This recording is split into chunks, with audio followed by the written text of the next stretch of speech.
ตรียมตัวบวชละพวกสิบวช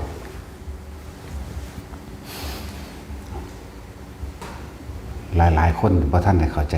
ประเพณีการบวชอยู่ได้อริยประเพณีของนักบวชทั้งหลายนี่ต้องบ่มีพิธีกรรมอย่างอื่นซึ่งเป็นของนอกคำสอนพระพุทธเจ้าเขามาปนเด้บางหม่องบางที่นะเมาเราอยู่ก็เอากันบวชแล้วก็ทองคำขานนาคขออุปสมบทบ่ท่านใดบ่มาฝึกหัดดัดนิสัยอย่างเลยการบวชที่ลักษณะนั้นบวชง่ายเริ่มบ่ได้เห็นคุณค่าแต่อีกอย่างหนึ่งก็คือว่าณสถานที่วัดนั้นๆอุปชานั้นๆหรืออาจารย์ทั้งนั้นน่ะบ่ได้ฝึกหัดบ่ได้ศึกษาบ่ได้ภาวนานี่สิ่งสำคัญเลยอาจจะมีการศึกษาอยู่ในพระไตรปิฎกอาจจะว่านักธรรมตรีโทเอกกว่าอยู่แต่ว่าสิ่งสำคัญคือบ่มีความรู้จริงบ่มีความรู้จริงจากการภาวนานะบ่เข้าใจแก่นแท้อริยสัจสี่ปฏิจจสมุปบาทแล้วก็บ่เข้าใจอริยประเพณีต่างๆ ก็เลยเอาแค่ประเพณีทางบาทซึ่งเคยกระทำสืบต่อกันมาเป็นเครื่องขัดเครื่องขวางนั่นแหละก็เลยว่าทั้งหลายอย่างนี่ที่เฮานะบวชเอาบาปหรือลงทุนซื้อนรกก็ได้ฮอดมือบวชมาบวชโลดบ่รู้จักหยังเมาอยู่ก็มีเริ่มต้นตั้งแต่การทำพิธีทางพราหมณ์สู่ขวัญนาคนั่นพราหมณ์เด่นบ่แม่นพุทธเด้เป็นประเพณีอย่างหนึ่งสู่ขวัญนาคนี่ก็ผิดอันนึงแล้วแล้วก็มีการกินเหล้านี่ผิดอย่างหนักเลยนี่บั่นทอนปัญญาออกเลยถ้าว่ามีเหล้าเราเป็นอันว่าเป็นเหตุแห่งความเสื่อมเสียสติโลดเป็นผู้บ่มีสติบ่รู้จักผิดจักถูกคือสติบ่ระลึกนึกชอบเลยบ่มีสัมมาสติถ้าบ่มีสัมมาสติมันก็ผิดมากแต่สัมมาทิฏฐิมีความเห็นผิดสัมมาสังกัปโปวาจาก็ผิดบัดบ่มีความจริงนั่นแหละ สู่ขวัญจังซี่มันกับเป็นการคือเอาพิธีทางนอกเขามากบเกลื่อนไว้แล้วบัดนี้กินเหล้าเมายาอีกมหรสพครบงานต่างๆอีกมีการแห่แล้วก็วานนั่นวานนี่อีกวานอย่างกระประพฤกประพิกยังบอกเขาเอิ้นวานอันนั้นบอกของเขาบ่เคยเห็นเขาบ่รู้จักเด้แต่เขาเคยเห็นอยู่นั่นแหละมีการสนุกสนานลื่นเริงบันเทิงจ้างหนังจ้างหมอลำรถแห่ยังตุบๆตับๆกันคิดว่าบัดนี้มีการขาสัตว์เลี้ยงกันอีกตะกี้ขางัวขาควายขาหมูเป็ดไก่หอยแข้งแมลงภู่เหล่ายาปลาปิ่งเชิญแขกผู้มีเกียรติล้วนแล้วแต่มีแต่ความกังวลทั้งนั้นเลยเด้เห็นบ่ล่ะไปเอิ้นผู้นั้นแน่ไปเอิ้นผู้นี้แน่ไปหาผู้นั้นแน่ไปหาผู้นี้แน่บัดนี้ก็เอาผู้ใดผู้หนึ่งมาเป็นประธานใหญ่เป็นแขกผู้มีเกียรติก็ได้จัดเหล่ายาเหล่าดีๆไว้ให้เขาเหล่าที่มีราคาแพงน่ะที่ว่าเหล่าดีอันใดที่ว่าดีนั่นแหละหังเลวคักเรียกว่า จังซั่นแหละบัดนี้สู่ขวัญนั้นดีแล้วก็เลี้ยงขาหมูขางัวขาควายขาปลาหอยแข้งแมลงภู่เป็ดไก่สารพัดตะสิขานี่ก็บ่ได้แล้วจักบ่ล่ะกินเหล้าเข้าไว้ปุ๊บเสียสติเสื่อมตื่นผิดบัดนั่นแหละบัดนี้ผู้บวชครับบ่รู้จักมาฝึกนิสัยบ้านเฮาเอิ้นว่าเข้านาคนาคะนี่แปลว่าผู้ประเสริฐเด้บ่แม่นงูแต่ว่าล่ะมาทำให้ถึงความประเสริฐหรือผู้ประพฤติความประเสริฐนั่นเองเดินว่ามาเข้านาคมาขานนาควันจักขานนาคว่าจังได๋บ่ฮู้จักมีผู้พาว่านั่นเห็นบ่ล่ะบัดนี้ไปบวชเอาง่ายๆลักษณะนั้นเป็นโมฆะอย่าลืมเป็นโมฆะบ่ตรงต้องตามพระวินัยพอเป็นโมฆะเด้อเลยว่าพวกนี้บวชเอาบาปเอาผ้าเหลืองมาห่มซื่อๆโกนหัวซื่อๆเมาอยู่บวชเอาบาป ลงทุนสุนรกพวกลงทุนก็ดีจ้างหนังจ้างหมาล่ำบัดนี้เอาคิดเบิ่งเด้อตอนเป็นงานนั่นน่ะตีกันฆ่ากันแม่นบ่บางหม่องฟาดระเบิดใส่กันยิงกันตายแท่งกันตายผัวกับเมียไปเบิ่งหมอลำผัวก็มักน้องไปเล่นหน้าห้านหน้าหยังเมียก็ผิดกันกับผัวสารพัดมันเป็นบุญอยู่บ่ มันตรงต้องคำว่าบุญอยู่บ่บุญคือความสงบเย็นบุญภายนอกนี่คือจังพวกเฮาเฮ็ดทีเดียวนี่ไงสงบเรียบร้อยดีโดยภายนอกหมายถึงบุคคลบ่เอะอะโวยวายบ่กระโหลกกระเหลก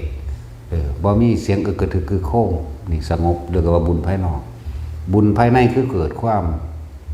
สงบเย็นใจบ่ได้กังวลบ่ได้ร้อนว่าอันโต๊ะท่านนายกเราเบิดแล้วโต๊ะท่านร่องเราเบิดแล้วเห็นบ่ซั่นจงแนวดีๆสิ้นสันก้อยตับให้ท่านร่องให้ท่านนายกแม่นบ่ซั่นทั้งซั่นแล้วกังวลบ่ล่ะย่านถ้าเขาติย่านถ้าเขาตำหนิย่านถ้าเขาบ่ว่าดีพวกเจ้าคิดว่าสิเป็นบุญอยู่บ่ลงทุนซื้อนรกล้วนๆนั่นแหละเป็นความจริงทั้งเบิดนั่นแหละ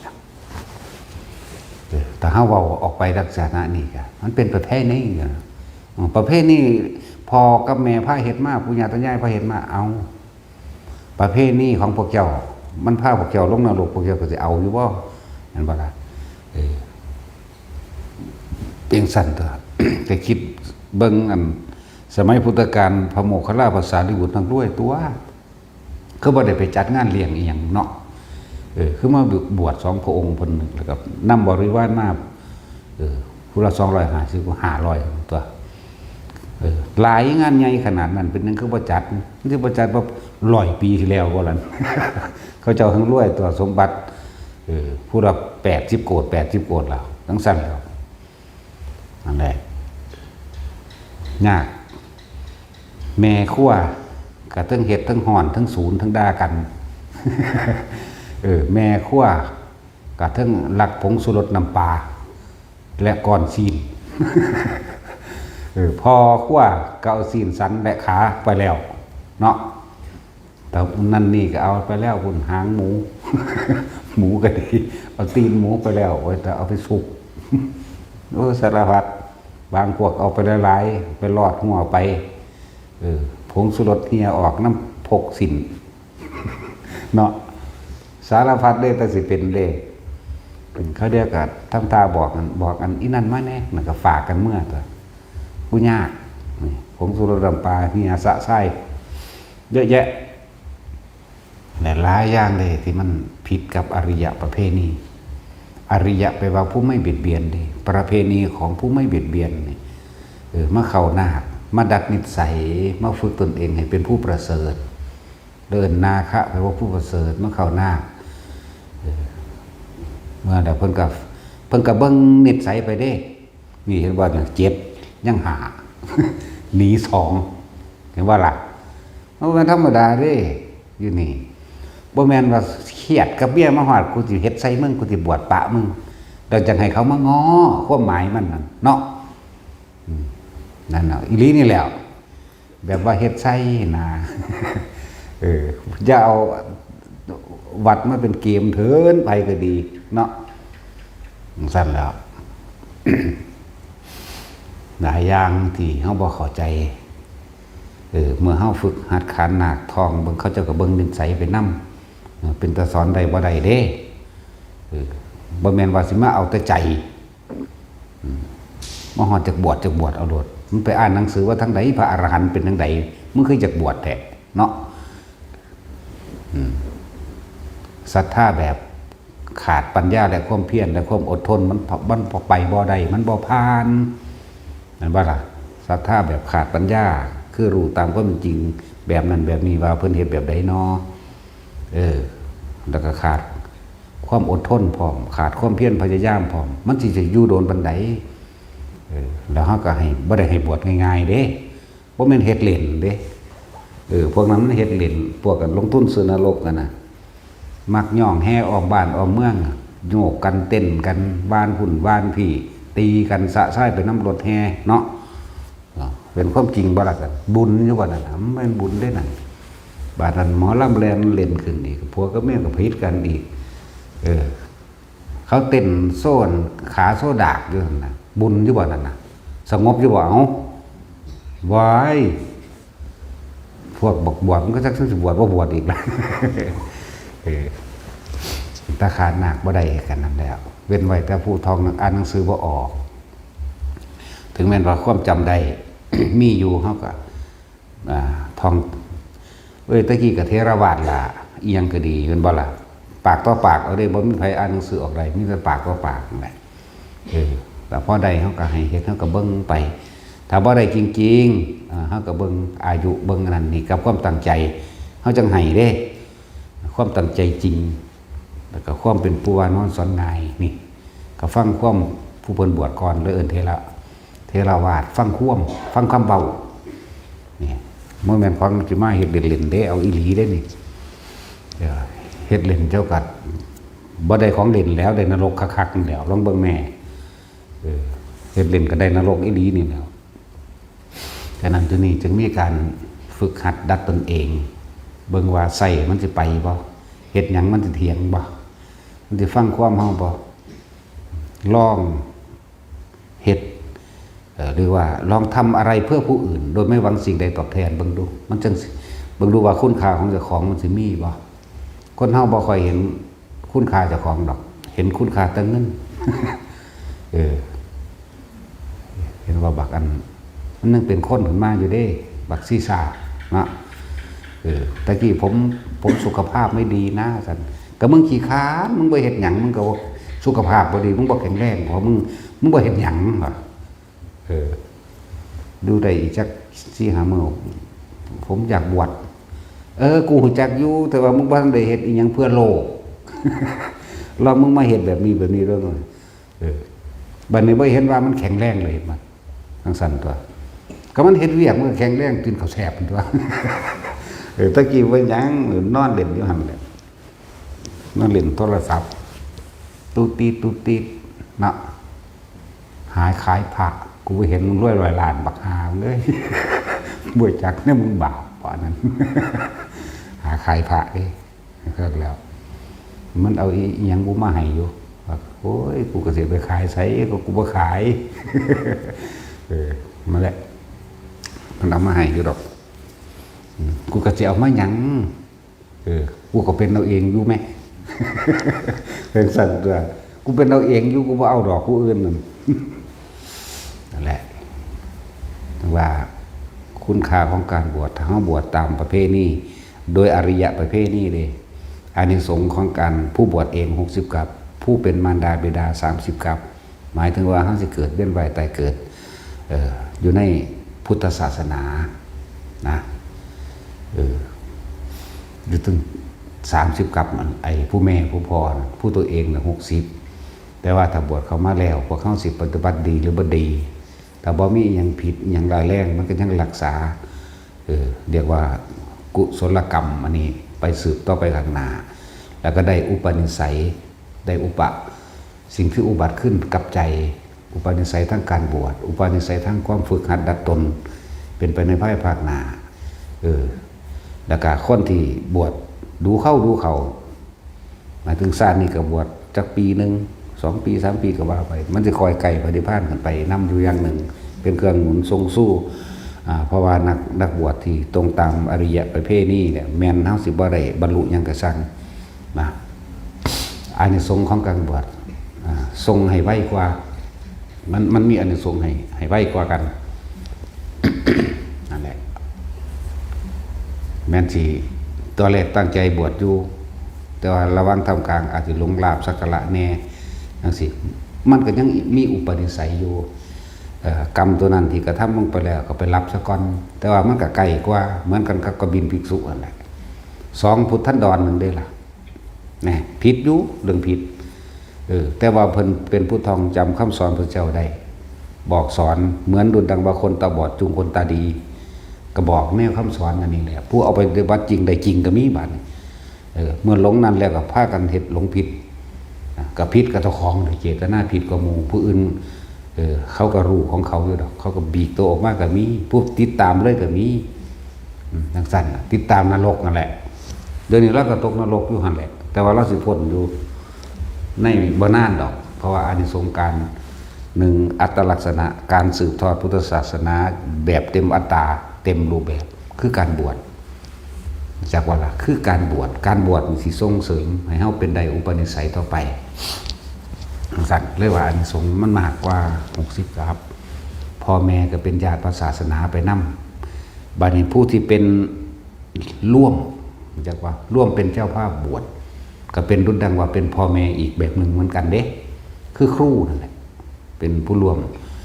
อานิสงส์ของการบวช15กับถ้าบวชเน้น5กับเป็นอัน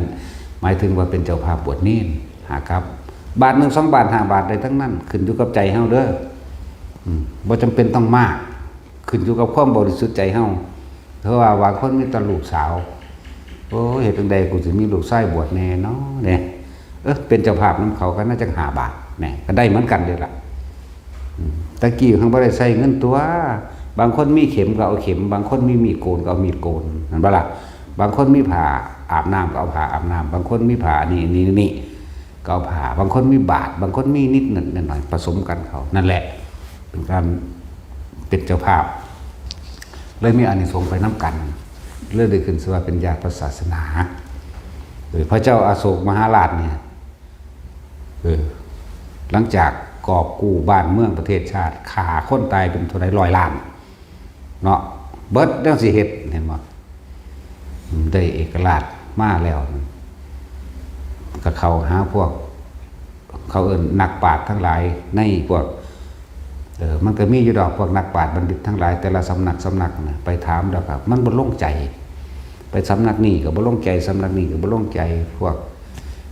นิครนทั้งหลายพวกแก้ผ้านักบวชแก้ผ้าก็มี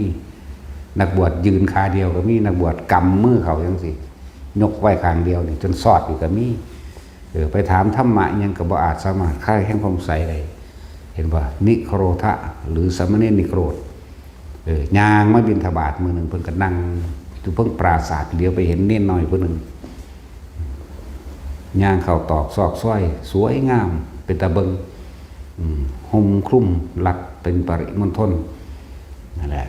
เยื่องกายซ้ายขวานั่นดีย่างคนของเพิ่นเดินจงกรมเนาะบิณฑบาตมันเป็นเฮาไปบินเอาเข่าเด้เฮาไปบินเอาใจเฮานึงเฮาไปบินเอาคนนำเห็นบ่ล่ะสั่นตัวกิริยามารยาทมันเรียบร้อยบุคคลที่บ่ทันมีศรัทธาก็เกิดศรัทธาภายนอกซะก่อนนี่โอ้คืองามแท้นั่นเห็นบ่สั่นทั้งสั่นตัวนั่นแหละจึงนิมนต์เพิ่นมาถามอิหยังก็ตอบได้เบิดตลอดคลายความสงสัยภาษาปัญหาของปุถุชนอริยะทั้งหลายย่อมตอบได้ทั้งนั้นน่ะมันสิไปค่ายอย่างภาษาปุถุชนถามเนาะค่ายความสงสัยผู้ใดเป็นอาจารย์เจ้านั่นเริ่มก็บอกไปนั่นแหละจึงเริ่มมีการขุดค้นเอาพระสถูปเจดีย์ทั้งหลายขุดเอามาเพื่อสิบูรณะขึ้นใหม่สร้างพระสถูปเจดีย์ถึง 84,000 คนเด้น้อยหรือหลายบัดบวชโอเวอร์แมนอันแล้วก็ฉลองไปฉลองอีก7 ปี7 เดือนคนเด้พระธรรมดาเด้จังว่ามีพระอุปคุตมานั่นแหละปัจจุบันแล้วก็ถามว่าผู้ข้าได้ขึ้นชื่อว่าเป็นญาติศาสนาหรือยังบอกยังเลยป้าโตสร้างเบิดเงินเท่าใดเบิดทองเท่าใดเบิดนั่นนี่เท่าใดนับบ่ได้เลยเด้นั่นน่ะเท่าใด180 โกฏผู้ดักสร้างยังว่าบ่ได้เป็นญาติศาสนาเศร้าเป็นบ่พระอีหยังล่ะผู้เป็นอุปชฌาย์อาจารย์ว่าเฮ็ดจังได๋สิได้ขึ้นชื่อว่าญาติศาสนาก็เลยตัวเองบวชเองมีอานิสงส์ถึง60กับนี่ขึ้นชื่อว่าเป็นญาติศาสนาตัวเองบ่บวชก็ให้ลูกบวชพอดีมีพระมหินกับพระมุขริบุตติจะเห็นบ่ล่ะเป็นลูก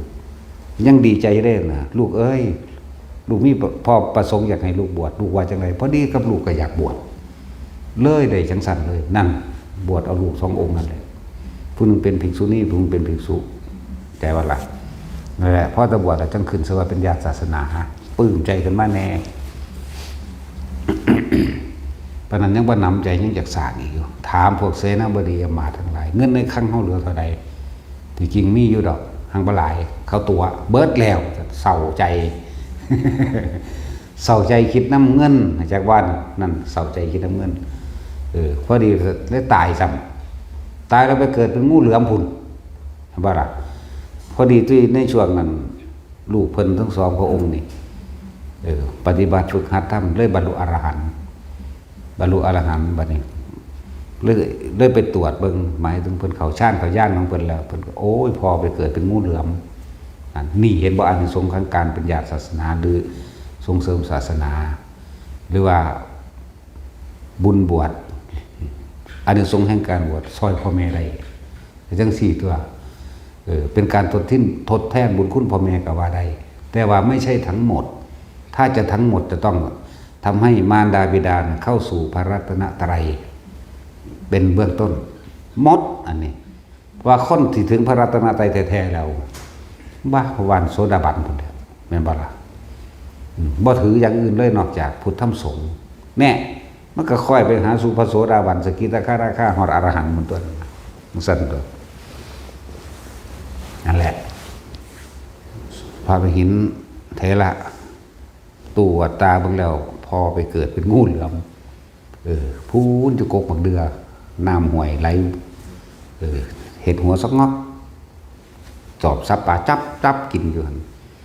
คือว่าเราเพิ่นเป็นพระอภิญญาเนาะเพิ่นก็เลยไปสอนพ่อเพิ่นนั่นแหละพูดรู้ภาษาสัตว์ปฏิสัมภิทารู้ภาษาสัตว์พอ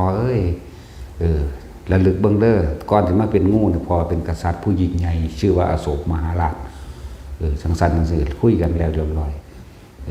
ลูกเป็นห่วงพ่ออยากให้พ่อนั่นถือเอาศีลห้า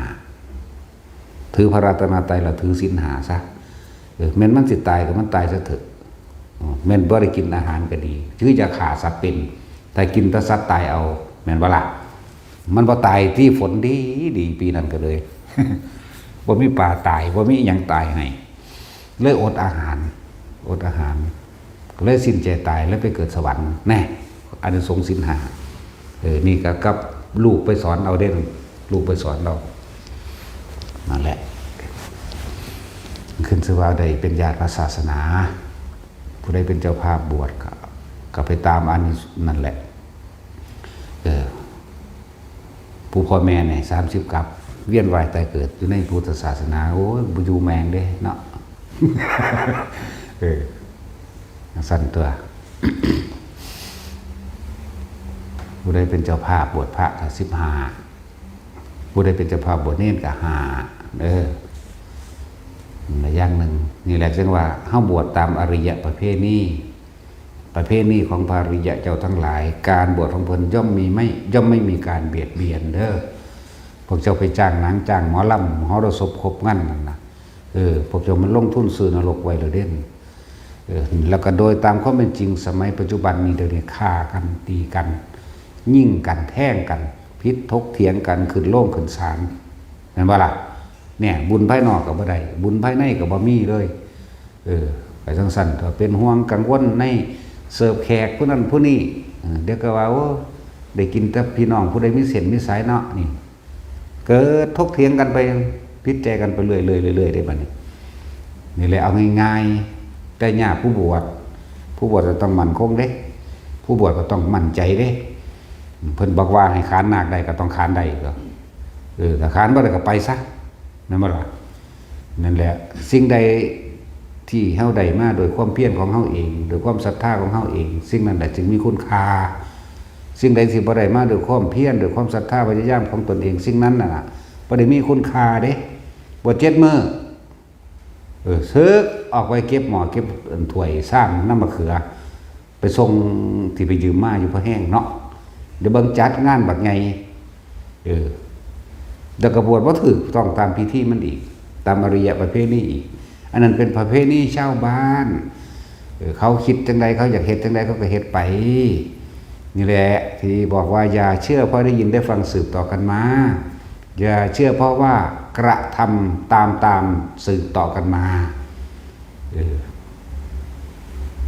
บริเวณผู้บริเวณผู้มีหูทิพตาทิพเพิ่นมาบอกมาสอนนั่นว่าซั่นเอาตามชาวบ้านเด้มันโตกไปน้ำกันนั่นแหละ ลงนรกน้ำกันแล้วผู้คนนั่นก็เลย จะไปใส่บาตรแมงสั้นแล้วมันเป็นอาบัติทุกบาทยางบาทกินบาทโอ้ยมันเป็นโมฆะครับโมฆะภิกษุ มันบ่ตรงต้องตามนั่นดอกมันเป็นตะโตค้นหนึ่งเป็นตะโตค้นตัวใจมันบ่เป็นนั่นแหละคนสมือนี่ว่าได้เข้าใจยังดอกเหมาร่วมพระนั่นพระนั่นนี่พวกเจ้าเหมาร่วมไปเถอะนาเฮาระวังคำบอกว่าพระกับคำว่าภิกษุสงฆ์เฮาระวังคือหยังเฮาบ่ได้ไปเหมาร่วมว่าพระเด้พระแต่อริยะโสดาบันขึ้นไปเด้คนสมือนี่พระโลดโอ้ยเนาะ ขนาดพระพุทธเจ้าว่าดูก่อนภิกษุทั้งหลายผู้อื่นบาดเพิ่นทำนายว่าโอ้ผู้นั้นบรรลุพระโสดาบันผู้นั้นบรรลุพระสกิทาคามีจังหวะพระเด้ต่างหากมาแล้วแต่คนสมบูรณ์เอาของสูงมาเล่นเบิดนั่นแหละบ่มีการแห่ออกบ้านออกเมืองอีกบ่มีการมามหรสพของมันบ่มีมาผูกคอต่อแขนเอิ้นขวัญไปเอิ้นทุไสขวัญมันเป็นหยังเดี๋ยวนี้เนาะ เขาเอิ้นถ้าโดยภาษาก็คือจังคนไปสอนขวัญกันนั่นแหละสอนขันก็คือสอนเอาวิญญาณแม่นว่าซั่นสิไปเอิ้นเอาวิญญาณมาแต่ทางใดวิญญาณอยู่ในตัวนี่ เห็นว่าล่ะสอนเฮ็ดวิงโอ้ยหนักแล้วได้แล้วก็ผูกมัดไว้เฮ้ย สอนขวัญรถจักรยานลงไปสอนขวัญกันถ้ามันไปตกใจอยู่ซาอุสิบ่ได้เหมาเครื่องบินไปสอนซาอุบ่ความเสื่อเห็นว่านะ ฝุ่นมันไปตกใจรถลมอยู่อเมริกาเมาไปสอนขวัญฝุ่นมีสีไปสอนเรา สั่นตัวนั่นแหละมันนี่คือคนบ่ได้ฟังธรรมเลยบ่ได้เข้าใจอีหยังจึงอยากอธิบายทุกคนให้เข้าใจซะประเภทนี้สืบต่อกันมากับเรื่องของกรรมมันก็เรื่องกันเด็กความจริงของกรรมธรรมะคือความจริงโดยกฎแห่งกรรมกับประเภทนี้พวกเจ้าเกรงใจคนแต่เจ้าของไปอับจนในนรกตีพวกเจ้าคือว่าคิดเบื้องมึงนี่แน่เกรงใจคนแต่ว่าเจ้าของไปอับจนในนรกเด้อเพราะฉะนั้นสิว่า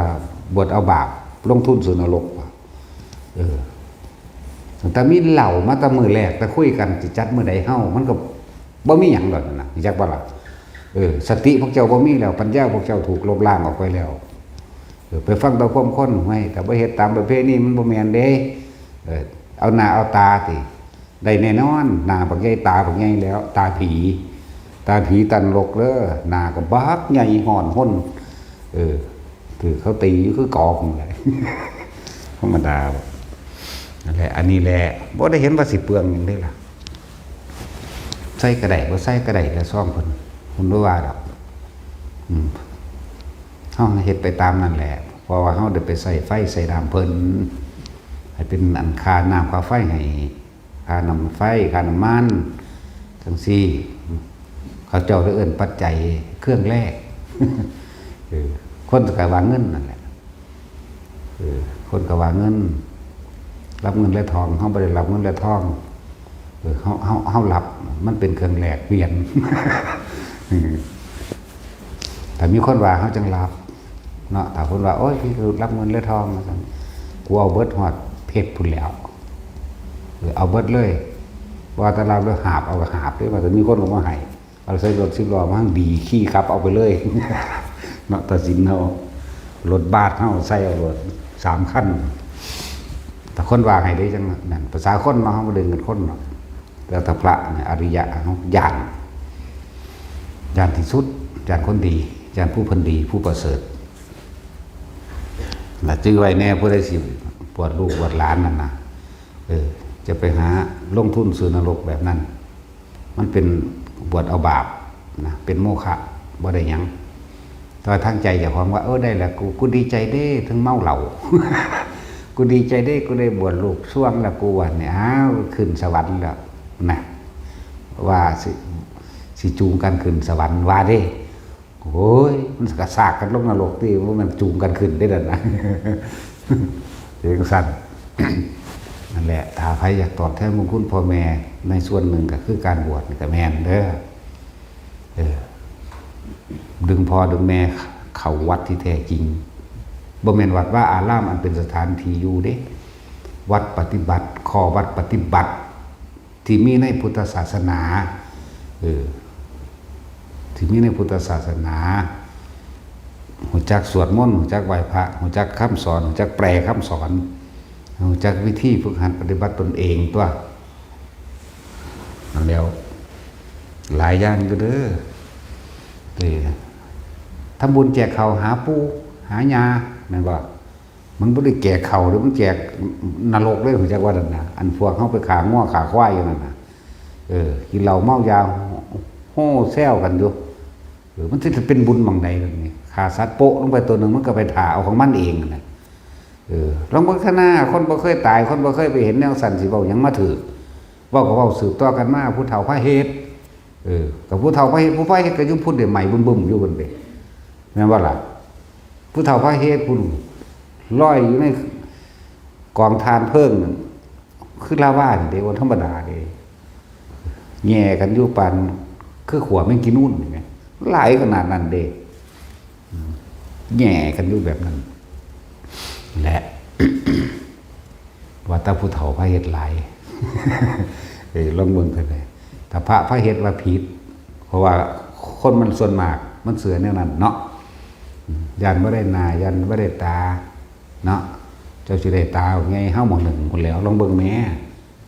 ตกนรกลงไปตามันสวดออกมันห่อนตายแล้วขึ้นเป็นไม้ตายแล้วขึ้นเป็นไม้สัตว์ทั้งหลายมันมีเด้อพยานบาปพยานบุญมีเด้อแต่ทำบุญเอามื้อนี้นั่งเฉย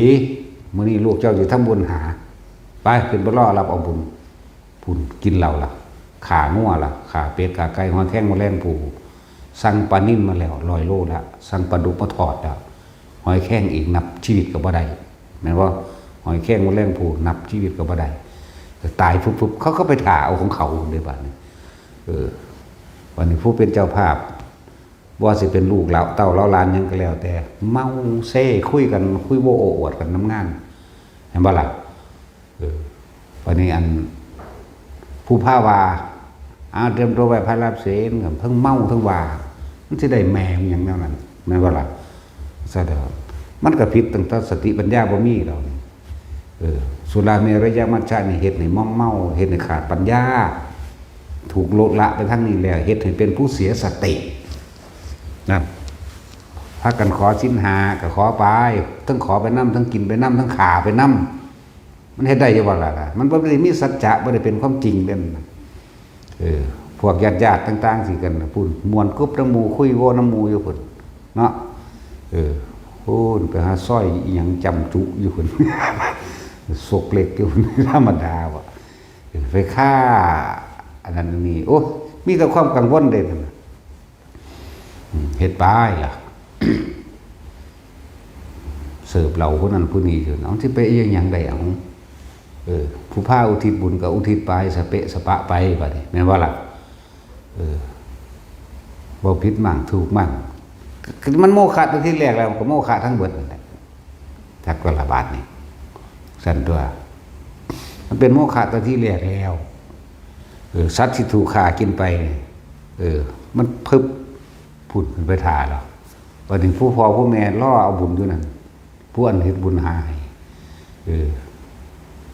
เรียกว่างั้น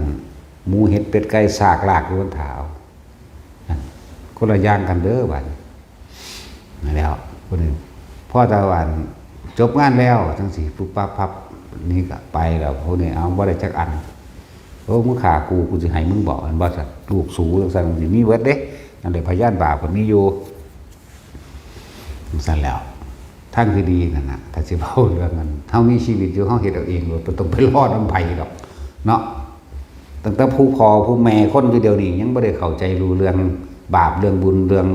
กุศลบ่เป็นกุศลเลยเฮ็ดจังได๋สิเข้าใจ เฮ็ดจังได๋สิเกิดจักคำว่าสมาธิเฮ็ดจังได๋สิรู้จักศีลสมาธิปัญญาเฮ็ดจังได๋สิรู้จักคำว่าภาวนาเนาะก็มาฟังจังซี่ตัวมันจังสิรู้จักอันเฮ็ดไปตามประเพณีนี่นะประเพณีนรกมันจักว่าเอาเด้อหน้าอันผู้คัดนี่แหละมันเห็นนรกคือเฮาบ่มันเคยตายคือกูบ่ว่าซั่นไปเห็นอยู่บ่นะมันเห็นได้จังเว้าอันใดบ่เห็นบ่ฮู้บ่เว้าเด้นั่นแล้วนั่นแหละที่เสื้อพระหรือเสื้อคนก็แล้วแต่เนาะเฮ็ดเอาแนวใดมันม่วนแต่นรกใหม่ยังมีล็อก81ล็อก82นรกเพิ่มนรกเต้นเด้จักบ่ นรกเทคสิเว้านรกแดนซ์ อีหลีนี่แล้วโอ้ยพุ่นแจ็คสันตึกตักอยู่ลูดจนน้ำพื้นนรกพุ่นเด้จักว่าเป็นแผ่นเล็กแดงเด้บัดนี้บ่เต้นก็บ่ได้มันฮ้อนจักบ่ล่ะลองเหยียบไฟเบิ่งเด้อถ้าเฮาบ่เต้นโลดปล่อยมันจังแดงเถือกไปเบิดทีบบัดหลายอันยังลูกหมุนหลุนๆอยู่นั่นแหมตัดหัวเด้พวกนั้นน่ะตัดหัวขาดเด้แล้วดูสิว่ารวยมึงรวยโลดรวยตอนนี้แต่ว่ามึงไปถูกอยากอยู่ในเมืองผีเศรษฐีในเมืองคนแต่อยากอยู่ในเมืองผีเสร็จแล้วมึงไปบอกมุ่นอยู่นั่นดิมึงบอกมุ่นดิมึงบอกอันฝ้ายคักๆนี่แล้ว มันบอกไฟคักๆแล้วเดินตามไฟคักๆนี่แล้วเอาแม่เมื่อยเบิดลาก็ใหม่ลงตายขึ้นมาเป็นใหม่ลงตายขึ้นมาเป็นใหม่ตามบุคคลที่ลุ่มหลงดารานักร้องเจ้าอย่าคิดว่าเจ้าสิพ้นเด้ถ้าเจ้าบ่เปลี่ยนใจไม่ได้พวกนักร้องพวกนักตลกก็คือกันเอาหน้าถึงเจ้าใดเลยนี่นรกเทคธรรมดาบ่ พวกนาลาโบกลงเบื้องหน้ามึงได้ไปแก่เสด็จคักๆนั่นแหละเอาหน้าเปื่อยยำยางลงจนเหลือแต่กระดูกแต่กองลงไม่ขึ้นมาแก่ป่าไม่ธรรมดาก็เลยนี่มันเห็นบ่แห้งหรอเด้มันบ่เห็นเด้แนวมันนี่พวกเต้นก็เต้นไปเต้นในไฟล่ะอันยังลูกหมุนลุนๆเป็นไฟสีเขียวสีเหลืองสีแหล่ตัดเป็นทนโตเลยเด้ว่าธรรมดาเด้เอาแล้วเอาเถอะหน้าลำเพิ่นมึงอย่าเพิ่นเด้ มึงฟังมึงอย่าเพิ่นเด้มึงลำเพิ่นมึงไปหมุนหลุนๆอยู่เด้มึงอย่าเจอบอนรกล็อก81เกินล็อก81สั่นตัวแต่มันลายกับล็อก82แต่ว่ามันลายอีหลีเด้มันได้เป็น2ขึ้นมาแล้วลายอันนี้อันหมุนหลุนๆตัดหัวมึงต้องทรงชาติเด้ ไม่ใช่แล้ว พูดถึงประเพณีการบวชต้องตามอริยประเพณีเป็นทั้งสิบบรรลุมรรคผลทั้งกระสร้างแต่ว่าอุปนิสัยของเขาก็ได้เพิ่มขึ้นอุปนิสัยเพิ่มขึ้นแล้วก็เป็นผู้เกิดเวียนว่ายในพุทธศาสนาคือเดินตามทางของผู้รู้ผู้ตื่นผู้เบิกบานแล้วก็คือมันไกลเลยหนทางสิดับทุกข์ยิ่งกว่ากันนะอันนั้นมันลงทุนส่วนโลกมันบริโภคอริยประเภทนี้แล้วมันเป็นโมฆะเด้แล้วมันก็เป็นมิจฉาทิฏฐิพร้อมเด้อันที่ทุกคนพากันเฮ็ดที่เดินนี่ก็ดีจังซั่นแล้วตั้งแต่กี่บวชยากกันแล้วเนาะต้องอยู่ถึง4 ปีมันได้จังได้บวชเนาะเดินสั่นลงแล้วเอาแบบมาเด้อเมาเรามาทั้งใดก็สร้างพิษกันกับเมียมากก็มากลุ่มบวชโลดได้2 มื้อเท่านั้นแล้วทั้งนั้นโทรมาหาเราปึ๋งไปหา นี่ธรรมดาบ่โทรหาเมียอยู่ซุมื้อจังซี่โอ้ยแล้วกันเฮ็ดใส่กันแบบกูบ่ง้อมึงกันนะซั่นแหละมันแม่นของเล่นเด้เฮ็ดจริงก็ได้ทำจริงเฮ็ดปลอมได้นรกลองเบิ่งแม่เฮ็ดหลอกๆได้นรกเด้นรกจริงๆเด้นั่นแหละ เฮาจึงมีการสวดขานนาคหัดห่มผ้าหัดคล้องผ้าหัดขานนาคนั่นนี่มันถูกต้อง บวชเข้ามาแล้วก็บ่แม่นว่าเฮาเห็นทั่วๆไปโดยปกตินี่มันบ่แม่นเด้บวชออกมาแล้วต้องมาอธิษฐานผ่าใส่อีกเด้แต่ว่าล่ะทางนั้นว่าเอิ้นว่าพินทุจักว่าล่ะอธิษฐานผ่าใส่ผ้านี่เนี่ยผ้าจีวรว่าจังใดผ้าอาบน้ำว่าจังใดผ้าสบงว่าจังใดยามว่าจังใดเป็นของบริวารแบบใดเด้ผ้าอาบน้ำฝนว่าอีกแบบนึงผ้าเช็ดปากนี่ก็ว่าอีกแบบนึงเด้เกิบนี่เป็นบริวารนำเด้บ่เป็นใส่ปูปะไปเลยเด้ออกจากโบสถ์มาแล้วเดี๋ยวเขาสิพาเฮ็ดดอกบาดนี่อันนี้เป็นผ่านิสีธนะคือผ่าปูนังสิอธิษฐานอีกแบบนึงผ่านี่อธิษฐานแบบนึงไปเลยเป็นบริวารไปเด้จังซั่นเด้บ่แม่นว่าสิมาแล้วเป็นแล้วเด้อกูเป็นพระหรือบ่ทันแม่นเด้อที่เฮาเห็นง่ายๆอยู่ดิมันได้ของมาใหม่อันเป็นของใส่เป็นผ้าสมมุติว่าเป็นผ้าเช็ดหน้ามาใหม่ก็ต้องอธิษฐานใส่แล้วก็ต้องทำเสียสีได้ผ้ามันนี่ก็ดีเป็นสีเขาจะจุดไว้เฮ็ดเป็นเครื่องหมายนำเด้นั่นน่ะฉันเข้ากินข้าวล่ะอย่าลืมเด้พวกเจ้าบ่ปฏิสังขายโยก็ย่ำทานไฟเด้อนั่นแหละหลวงตาเราว่าคาถากันนรกซั่นมันว่าแม่นคาถากันนรกเพิ่นให้พิจารณาอาหารแต่เพิ่นเว้ากระถือของเพิ่นนั่นแหละกินโดยเพราะพิจารณานั่นแหละเพิ่นให้พิจารณาอาหารเฮาสิใส่ผ้ากับปฏิสังขโยทั้งผ้าเฮาสิเข้าอยู่ที่มาแล้วเฮาต้องอธิษฐานเข้ามองอยู่กุฏินำเด้แต่จุ้ยเจ้าบวชแล้วบ่เฮ็ดเป็นอยู่บ่ล่ะโอ้ยบวชใหม่เด้อเป็นโมฆะจักว่าเวลาที่เข้าสู่สิอยู่อาศัยพวกเจ้าก็ต้องอธิษฐานเข้าซะก่อนตัวจังซั่นแล้วบ่แม่นได้เข้าไปเลยคือเฮือนคนธรรมดาเด้จังซั่นแล้วต้องอธิษฐานใส่เด้นั่นแล้วแต่ใส่ผ้าเด้ปฏิสังขโยหยังกี่วลังบ่ บ่รู้จักซ้ำนั่นเห็นบ่นี่ตาสินทั้งแล้วเลยปลาหามอาบน้ำผ่อนคนโต้ยไปเลยเฮ้ยมันพากันกินก้อยซ้ำบ่ กินก้อยเด็กนั่นว่ากินเข่าจังซี่ก็แหนขาใกล้ตวดเนาะยำควบคาบเฮ้ยจากบ่หมูยำปลา ได้สิ้นแห่งสีบ่แม่นอีกกินข้าวโพดหรือว่าหมักม่วงสิให้เฮ็ดเป็นค่ำๆให้ฝานหรือให้แกะออกเป็นในๆแต่เขาบ่ฝานมาให้สิฉันผักที่มันเกิดด้วยเครือด้วยรากด้วยเมล็ดก็ต้องทำเป็นสิ่งที่สมควรสะก่อนเด้ต้องกัปปิสะก่อนเด้พระมันก็ถามอันนี้เฮ็ดสมควรหรือยังนี่ภาษาเฮามันก็ว่ากัปปิยังคโรหิเพิ่นก็กัปปิยังพันเตก็ซักไปทำลายพืชทำลายเสือเกิดเพิ่นน่ะอยู่ธรรมดาบ่เห็นเขาเจ้างงงักๆอยู่นี่มันพอแห้งอยู่ดิใช่บ่ล่ะเห็นเขาเจ้าเพิ่นไปนั่นน่ะผักบุ้งเกิดโดยเครือแม่นบ่ก็ต้องกัปปิเห็นบ่ล่ะมะม่วงก็ต้องกัปปิคือกันนั่นข้าวโพดมื้อนี่มักพริกมื้อนี่กระเทียมหัวหอมมันเกิดโดยหัวมันเลยแม่นบ่ต้องทำลายเพิ่นแล้ว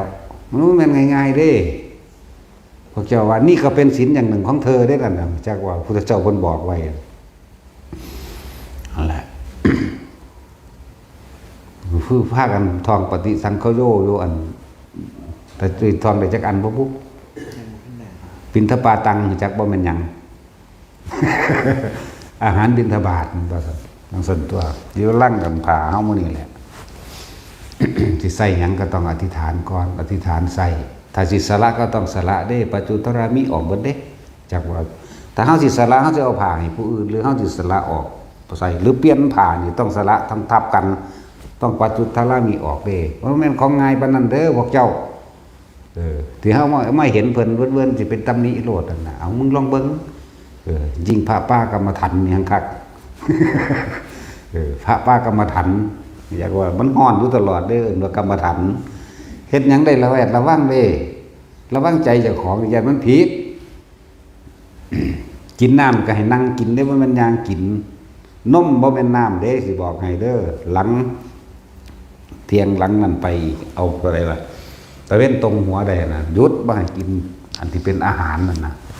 เพราะว่ายังสาลายยังน้อยๆยังก็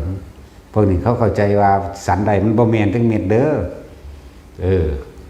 ผลไม้เพิ่นอนุญาตไว้แค่8อย่างเท่านั้นเด้แต่ต้องเฮ็ดเป็นน้ำก่อนเฮ็ดน้ำอัฐบาลหรือปานะเอาแค่ว่าทำให้ยาไส้น้ำปานะแปลว่ายาไส้นั่นน่ะบ่แม่นจากสแตกหยังก็สแตกเด้เท่าแก่น้อยหยังนั่นสาลายนั่นบ่แม่นเด้อโอ้ยจะบวชมากินบวชมาหาแม่มึงยังดอกเนาะ ยากแต่น้ำเนี่ยอยู่น่ากินจะบวชหาแม่มึงยังจะศูนย์แล้ว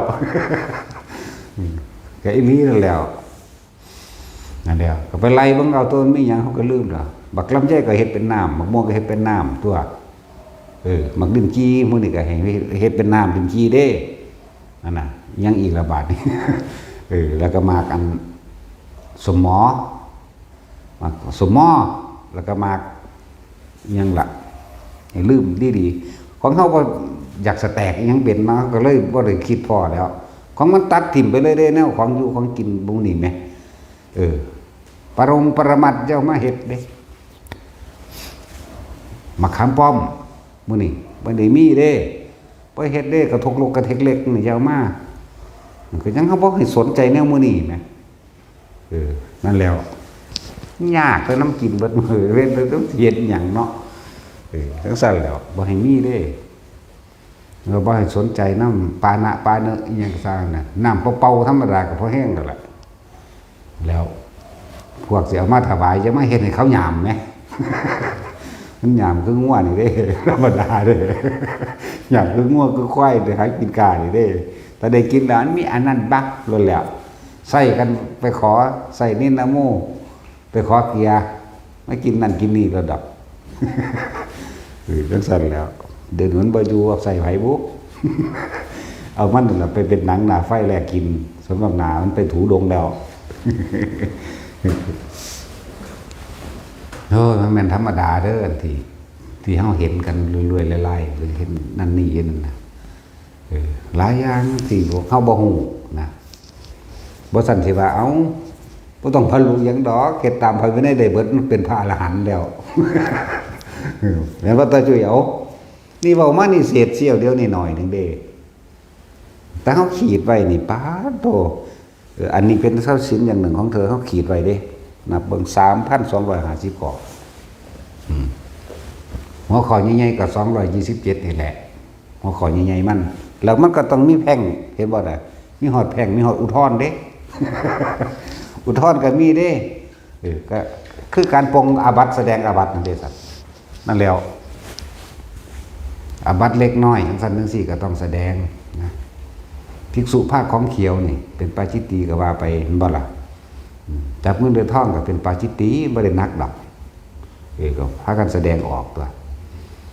มันบ่ได้ตั้งใจหลักไหมแต่ตั้งใจหลักมันก็เป็นปาราชิกก็ว่าไปตัวหลายอย่างแท้ๆได้ล่ะ อันพวกกันตีนไก่มาจังซี่พากันหักออกให้มันเป็นค่ำๆเด้อว่ามัน คือเก่าย่ำฟวด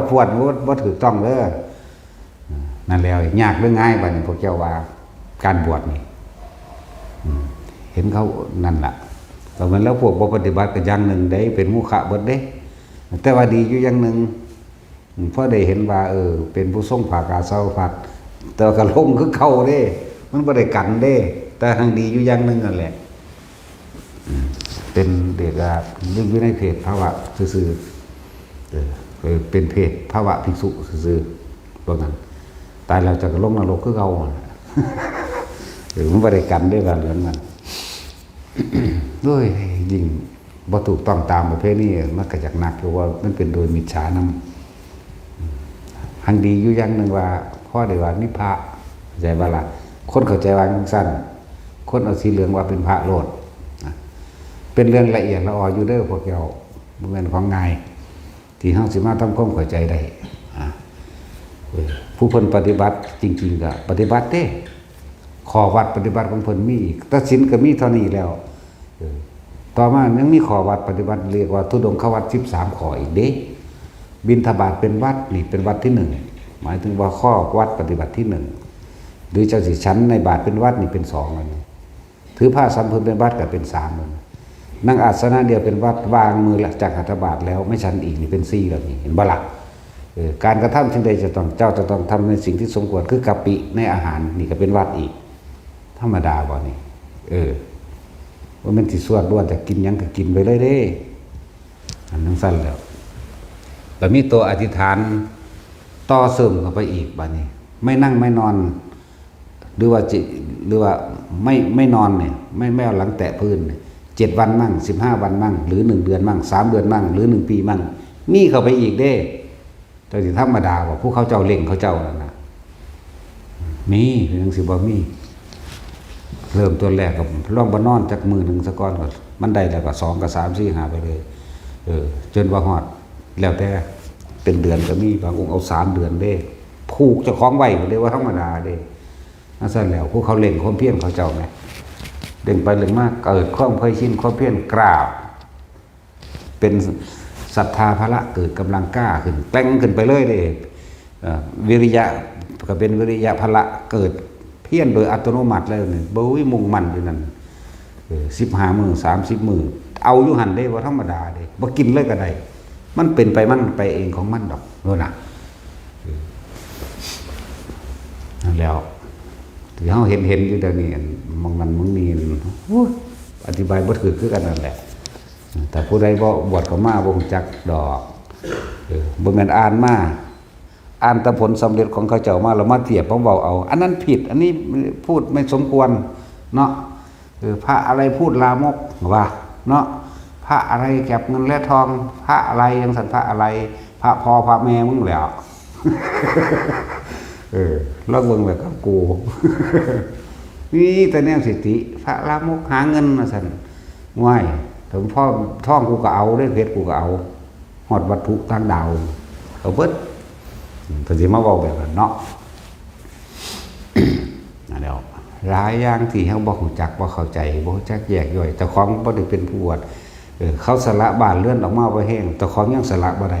แม่นบ่ล่ะแค่ว่าไปอ่านหนังสือมาซื่อๆเด้ไปอ่านคำสอนพุทธเจ้าก็ตามไปอ่านคำสอนหรือประสบการณ์ของหมู่เราภิกษุสาวกก็ตามต้องอย่างนั้นว่าซั่นนอนอยู่เฮือนมึงสิว่าอย่างนั้นอย่างนี้บ่แม่นบ่ล่ะเขาก็กินข้าวคาบเดียวก็แห้งแล้วดีบ่ดีบางองค์เขาเจ้าสันมื้อนึงคาบเดียวอดไป3อดไป1แล้วแต่นี่เขาเจ้าก็อธิษฐานขอวัดของเขาเจ้าเองต่างหากนั่นซั่นแล้วแต่การสันอาหารมันก็กินยากคือหยังนี่เด้เดี๋ยวนี้พวกเจ้าบ่เพียรหน้าอาหารปฏิสังขโยนิโสปิติตังเสวามีนำพวกเจ้าก็ซ้ำกันว่าก็กินทานไฟอีกจักบ่ล่ะต้องเฮ็ดทุกครั้งทุกคาบพร้อมเด้ต้องเฮ็ดทุกคาบอีกเด้นั่นน่ะแม่นบ่ล่ะทั้งสั่นตัวที่อยู่อาศัยก็ต้องก้อนสิขึ้นที่อยู่อาศัยยืนซึ่งหลึงอยู่หั่นล่ะจักว่าละมือแตะกับทองเอาที่พระพี่เลี้ยงกับพระว่าซั่นก็เขียนใส่กระดาษก่อนสิขึ้นอยู่ว่าจังซี่เด้อตัวต้องพิจารณาที่อยู่อาศัยนำเด้มันบ่แม่นธรรมดาเด้ที่ว่ามาอยู่เดียวนี้กินอีหยังก็ต้องพิจารณาใส่ผ้าก็ต้องพิจารณาผ้าอีหยังก็เป็นผ้ามันมีชื่อของมันอยู่แล้วเนาะนั่นแล้วสิไปร้องเพลงบวกๆเวกๆก็บ่ได้อีกตลอดในใจมันก็ผิดไปแล้วสิไปร้องออกเสียงอยู่หั่นติ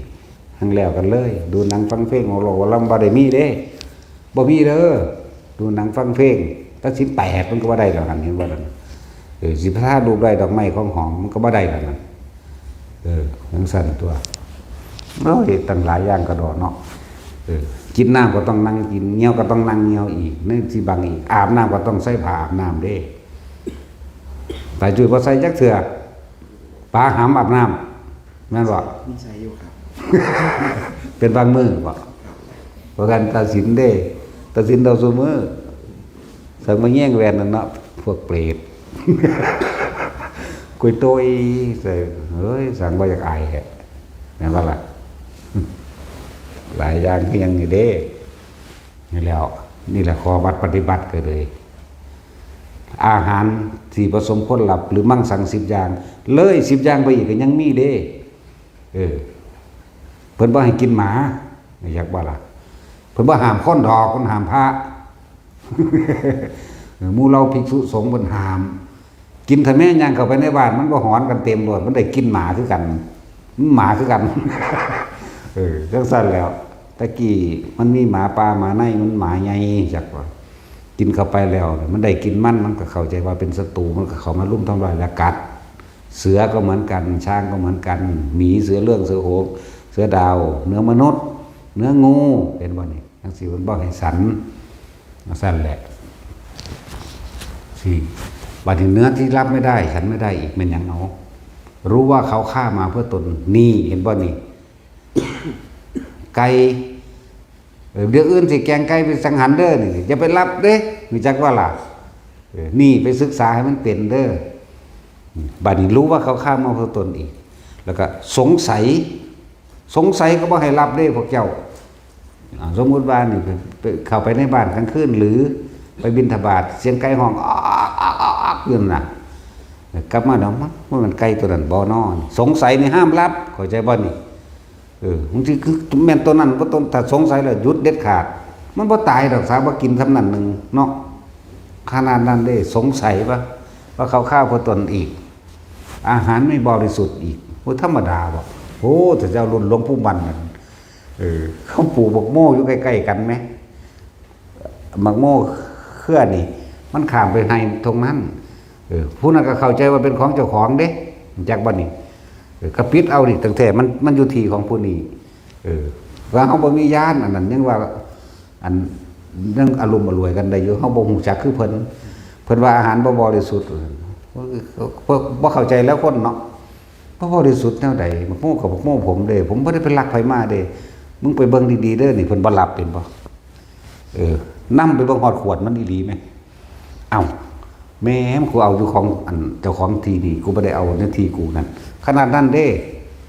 ขนาดแกงไก่บัดนี้ หลวงปู่ฝันอันนี้หลวงปู่ฝันก็อุปถาคนดีๆนี่แหละเพิ่นบ่ฮู้ว่าขาไก่มาเพิ่นบ่ขาเพิ่นแต่ว่าเพิ่นก็ไปรู้ตรงมึงไปเอามะขามผู้ใดมาใส่นั่นมึงรู้นั่นน่ะเอามะขามไผมาใส่ต้มไก่นี่เอาหัวตะไคร้ไผเอาขิงไข่ไผเอาอันฆ่าไผ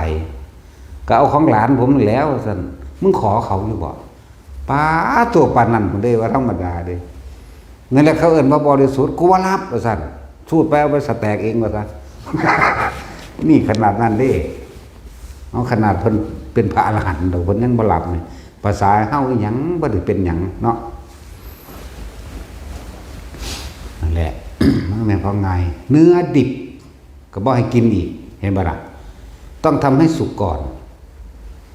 ปลาแดกก็ต้องไปเฮ็ดมันสุกขั่วซะก่อนตัวหรือต้มมันสุกก่อนตัวปลาแดกก็ดีสิไปเสิร์ชหยังกินก้อยกุ้งกินก้อยปลาซิ่วหรือไปก้อยปลาน้ำหน้าสิไปว่าอีหยังพวกกินข้าวปลาด้วยเฮาผีบ้าบ่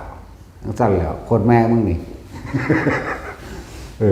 พูดพากันไปสาปลาน้ำกันพุ่นธรรมดาบ่โอ้ยธรรมดา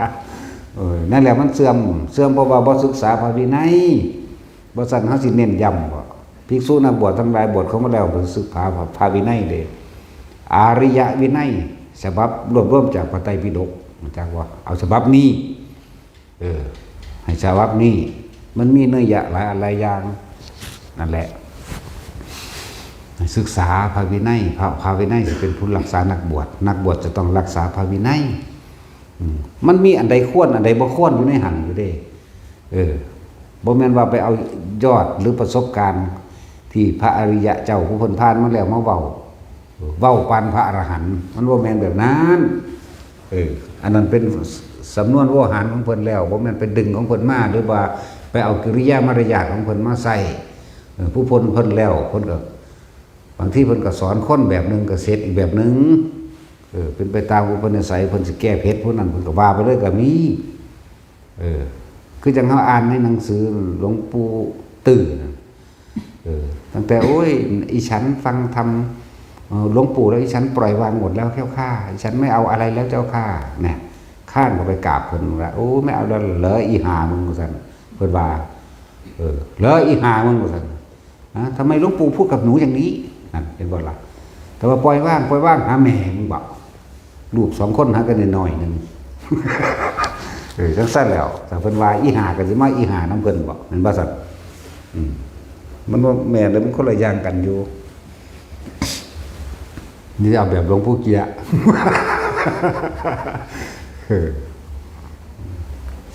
นั่นแล้วเพิ่นให้เว้าตรงๆบัดนี้มันจะมีอะไรอยู่หั่นแล้วมีแต่กันหล่นๆเรียกว่ามันยุ่งยากแต่อันเดียวนั่นแหละอยู่หั่นแล้วจะไปหลอกเลียนกิริยาหรือคำเว้าเพิ่นมาบ่ได้เพิ่นเป็นของเพิ่นแบบนั้นมันก็ละอย่างกันอย่างว่าหลายๆคนอ่านหนังสือมาแล้วนี่โอ้ยต้องแบบนั้นต้องแบบนี้ดิบ่คิดสิบวชบางคนก็เอามาตัดตำหนิผู้เพิ่นบวชนั่นแหละมาตัดตำหนิผู้เพิ่นบวชหุ้ยมันหลายอย่างกระดอเนาะไปเฮ็ดกระตุ้ดของขังเฮ็ดเสกน้ำมนต์ปลุกเลขปลุกหรือว่าซักเฮ็ดมีดขายตีมีดตีผ้าขายมันนึงเนาะเห็นว่าซั่นแน่มันบ่ได้มีเลยเพิ่นก็ยังว่าบ่ให้ซื้อขายแลกเปลี่ยนเดรัจฉานวิชาแต่ว่าซื้อขายแลกเปลี่ยนมื้อนี้แหละไปดูหมอไปเบิ่งเลิกงามยามดีผิดทั้งเบิดแต่แต่งแก้สะเราะเคาะแบบโลกบ่แม่นถ้าคนสิเฮ็ดก็เฮ็ดไปมันเป็นอาชีพเขาแต่ของบ่ได้มีอาชีพหยังอีกแล้วธุระในพุทธศาสนามี2คันธาธุระศึกษาพระวินัยพระธรรมวิปัสสนาธุระทำให้แจ้งซึ่งพระนิพพานมี2อันเท่านี้แล้วก็เฮ็ดไปตัวข้อวัดปฏิบัติในทุดงควัดก็13ข้อมันก็มีอยู่แล้วคุยหลายพวกเฝ้าบ่เบิดดอกมันหลายอันใดเขาจื้อบ่ได้เขาเปิดหนังสือเอาโลดของเขาพกอยู่เปิดเอาเลยอันพอได้ก็ได้แล้วแต่ก็ต้องลงอุโบสถศีลนั่นน่ะไปฟังพระปาติโมกข์น่ะทุกครึ่งเดือนอยู่แล้วจังซี่ไปทำการประชุมสงฆ์เพื่อเกิดความสมัครสมานสามัคคีเพราะพระวินัยเพิ่นเอาลงไว้เพื่อให้เป็นที่อยู่ให้ความสงบและให้ความสบายแก่หมู่ภิกษุเอาเป็นพระวินัยของกันไว้แต่คนทำเหมือนกันมันไม่ทะเลาะกันทำไม่เหมือนกันต่างหากมันจึงทะเลาะกันเห็นบ่ซั่นเหมือนกันกับกฎหมายนั่นแหละกฎหมายเพิ่นเฮ็ดไว้เพื่อให้คนปฏิบัติตามแนวเดียวกันบ่ให้ผิดพลาดจากนี้ถ้าผิดพลาดจากนี้แล้วมันก็ทะเลาะกันฆ่ากันวินัยของหมู่ภิกษุสงฆ์ก็เหมือนกัน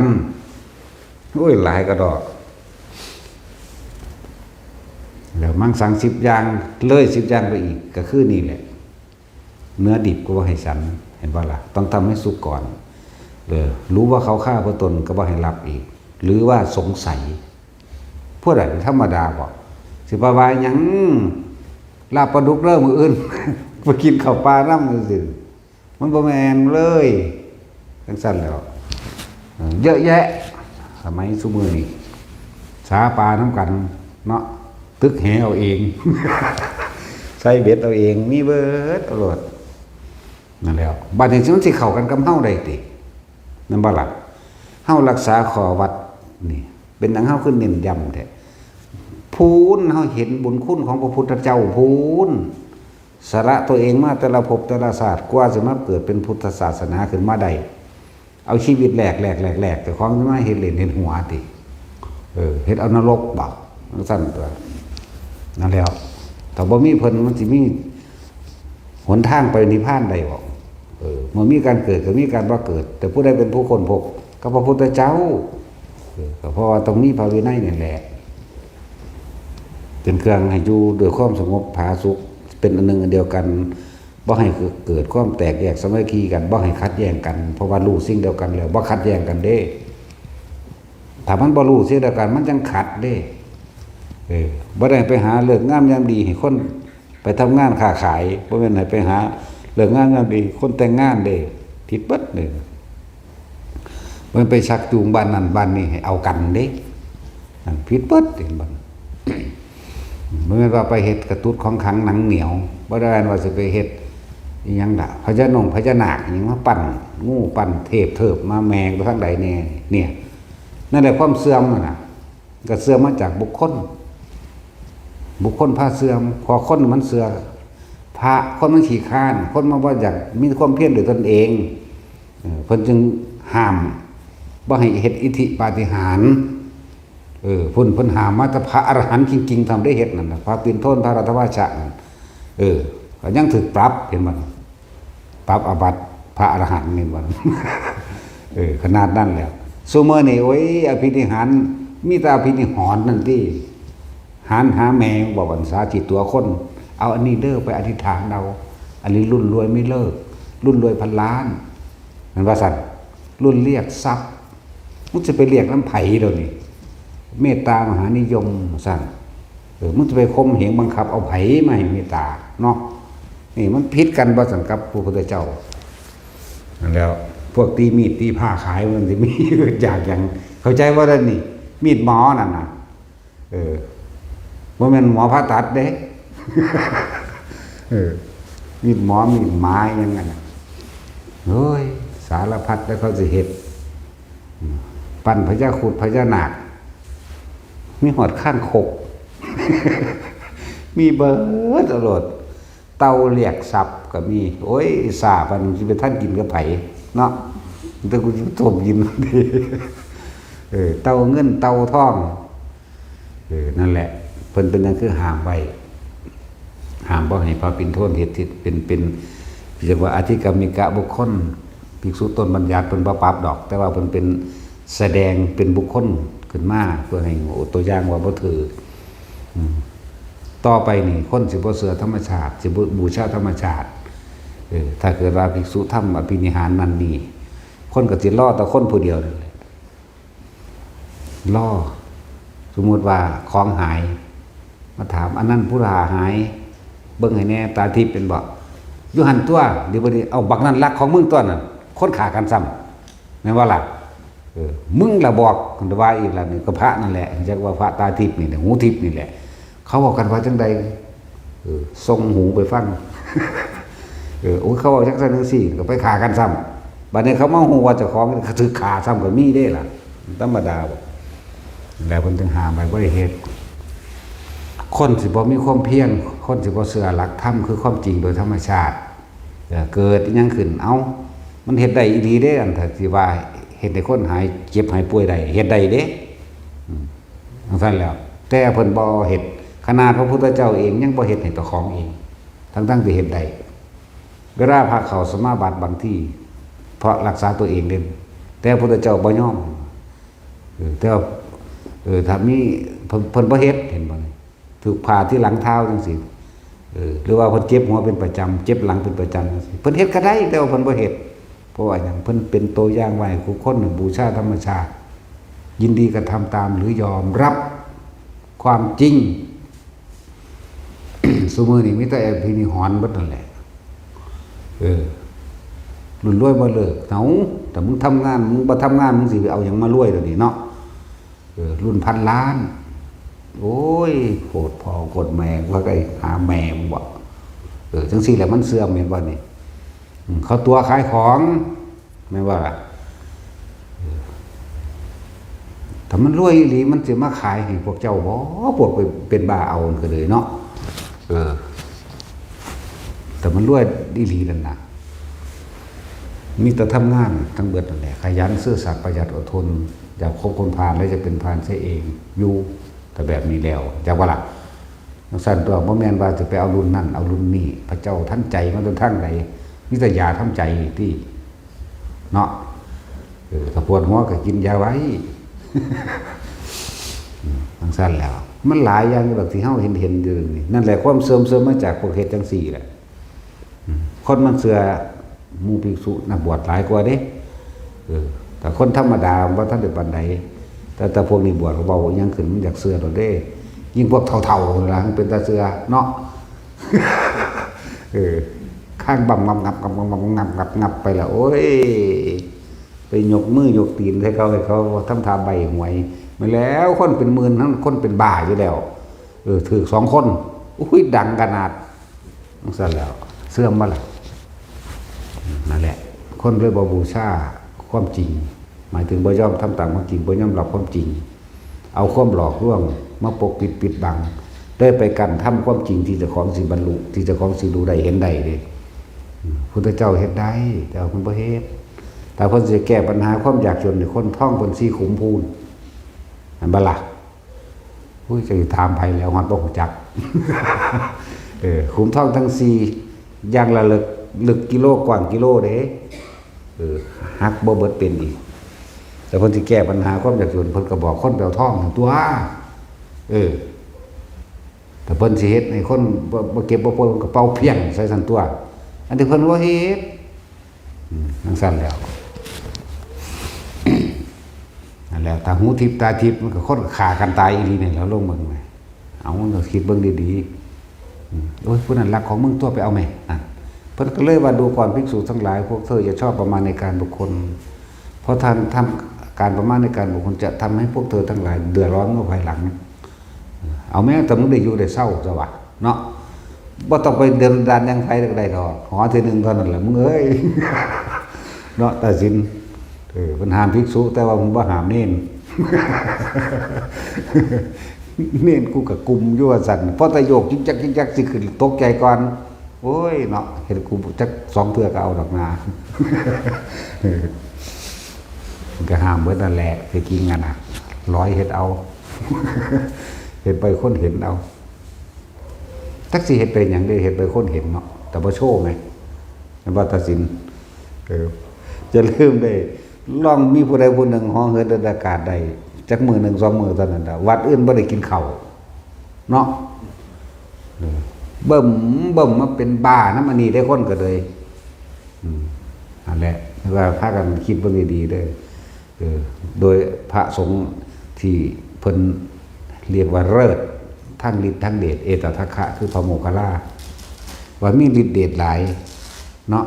เพิ่นก็ถือขาตายนี่แม้ธรรมชาติมันเป็นของมันแบบนั้นอยู่แล้วแม่ซั่นตัวเพิ่นเก่งที่1ตัวเพิ่นก็ยังตายอยู่พระพุทธเจ้าก็ดีแล้วอย่าไปสนใจนั่นไหนให้เฮายอมรับความเป็นจริงซะความจริงคือเกิดมาตายทุกคนมีอนาคตเดียวกันตายเสมอกันเบิดเราทุกคนทุกข์เพราะว่าความอยากของเจ้าของเองแหละแล้วให้เห็นฟังอริยสัจสี่มันเข้าใจความจริงอันประเสริฐ4อย่างการเกิดเป็นทุกข์แก่เป็นทุกข์เจ็บไข้ได้ป่วยไม่สบายเป็นทุกข์อยากได้สิ่งใดสิ่งหนึ่งแล้วไม่ได้ดังใจสิ่งนั้นก็เป็นทุกข์ความพลาดพลาดจากสิ่งที่รักก็เป็นทุกข์นี่ไหมความตายเป็นทุกข์มันบ้าล่ะไม่มีใครอยากตายได้อยู่นี่แต่เจ้าก็ต้องตายบ่เหลือ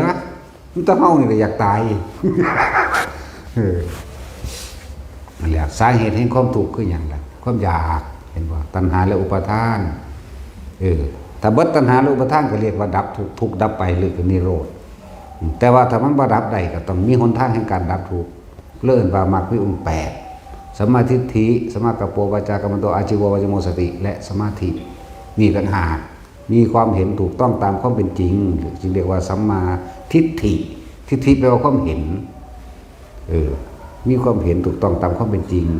เห็นดังข้อแรกเห็นว่าเกิดมาแก่มาเก็บมาป่วยมาตายเห็นว่าเกิดมาพลาดพลาดจากสิ่งที่รักสิ่งใดว่าใดดังใจสิ่งนั้นเป็นทุกข์ก็หยุดความแสวงหาในความใดดีมีเป็นโดยการหยุดคิดแน่มันก็ดับทุกข์กับตัวเป็นนิโรธแล้วตัวชั่วคณะได้แต่เหตุใดกูได้ตลอดเนี่ยเหมือนในเมื่อมันยากก็ค่อยๆเดินไปตามมรรคมีองค์8นั่นแหละได้แปลอีกเพราะแห้งอยู่ได้นี่เนาะมันธรรมดาหรอกแต่ถ้าสิเอาตะบาลีนี่โอ้ยแล้วซาดแต่พวกบวชอยู่เพราะแห้งอยู่ตั้งแต่พวกจบปทก็เพราะแห้งอยู่เด้มันบ่ได้แปลตรงมันแต่ตรงศัพท์แต่ว่าบ่ต่อแปลตรงตามความรู้สึกจริงๆเด้เฮามันอยากทับศัพท์เด้เฮามันอยากทับศัพท์เด้บ่ได้เอาต่อตรงบันไดเอาความรู้สึกออกคุยกันเลยที่มันเป็นมาผ่านมานั่นแหละมื้อนี้เว้าเรื่องการบวชเป็นสิ่งที่ทำได้ยากเลยมันธรรมดาเลยการปฏิบัตินี่ยากยิ่งกว่าการบวชเข้าไปอีกพูดแต่ว่าสิ่งที่เกิดได้ยากพระพุทธเจ้าดับหนึ่งเลยก็จะเกิดขึ้นได้อันที่2ผู้ปฏิบัติตามอันที่3ผู้ทรง เอานำธรรมคำสอนพระพุทธเจ้ามาแสดงมันบ่แม่นเอา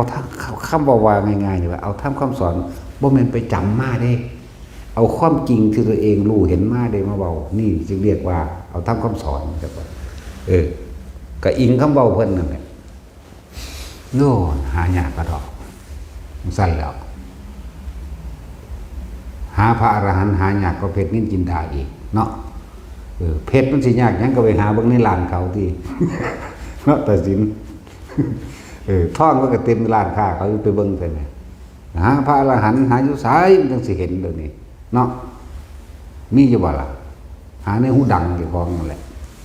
ะหลักการฝึกหัดปฏิบัติต้องกระหายวิธีง่ายๆสติปัฏฐาน4ลมหายใจอย่าหนีออกจากกายลมหายใจก็คือกายในกายอันหนึ่งแต่อยู่ในลมหายใจในกายเลยเวทนาในเวทนาก็เกิดความรู้สึกอันเป็นอุเบกขาขึ้นจิตในจิตก็คือสติกำกับจิตกำกับความคิดนี่อย่าหนีออกจากกายอย่ามันคิดหนีออกจากร่างกายลมหายใจเวทนาจิตสิ่งต่างๆทั้งปวงคือทำก็หูดอกนั่นแหละถือว่ามันสุดเรื่องกับอะไรอยู่ดอกเนาะทำคือสิ่งทั้งหลายทั้งปวงนี่แหละมีความเกิดขึ้นเป็นธรรมดาคนเกิดเป็นธรรมดาคนตายเป็นธรรมดาแต่ว่าสิ่งทั้งหลายทั้งปวงมันกว้างที่จริงมันร่วมเบิดแล้วล่ะเนาะต้นไม้ก็เกิดขึ้นมาตายคนก็เกิดขึ้นมาตายการพบก็คือการเริ่มจากการเกิดคือการเริ่มตายทุกคนนั่นน่ะบ่จากกันเป็นกับจากกันตายเจ้าสิรวยหรือเจ้าสิจนเพียงใดก็สร้างทุกคนต้องตายบ่ย่านตายก็ตายย่านตายก็ตายบ่อยากตายก็ตายอยากตายก็ตายนี่แหมคิดเบิ่งมึงนี่เนี่ยมันยังไผก็ดีเนาะเฮ็ดจังได๋พวกเจ้าสิบ่ทุกข์เมื่อมีการเกิดก็ต้องมีการบ่เกิดพวกเจ้าเกิดเพราะว่าคิดหยุดคิดจึงบ่เกิดเข้าใจว่าล่ะเอาสวัสดี